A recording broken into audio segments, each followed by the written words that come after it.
తన కుటుంబంలో బర్త్డే పార్టీలు చేసిన సంస్కృతి లేదన్నారు టీడీపీ ఎమ్మెల్యే ప్రత్తిపాటి పుల్లారావు. సంబంధం లేని విషయాలపై తనపై బురద జల్లుతున్నారన్నారు. తన కుటుంబ సభ్యులు ఎవరైనా ట్రాన్స్ఫర్లు, అక్రమ లావాదేవీల్లో ఉన్నట్టు నిరూపిస్తే ఎమ్మెల్యే పార్టీ పదవులకు రాజీనామా చేస్తా అన్నారు పుల్లారావు. బాధ కలిగిస్తూ ఉన్నాయి.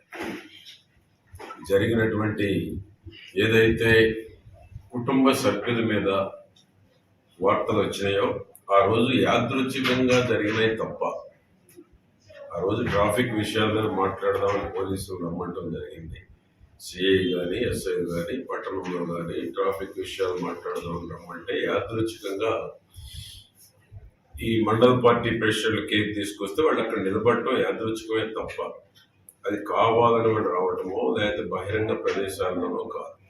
ఇంటిలో ట్రాఫిక్ విషయాల మీద చర్చించడానికి రమ్మన్న సందర్భంలో యాదృచ్ఛికంగా జరిగింది. కానీ దాన్ని కూడా నేను సమర్థించడం లేదు. అయినా దాన్ని మరొక రకంగా చిత్రీకరించి ట్రాన్స్ఫర్స్ విషయాల్లో జోక్యం చేసుకుంటున్నారని, అదేవిధంగా అక్రమ వ్యాపారాలు కొమ్ము కాస్తున్నారని పత్రికలు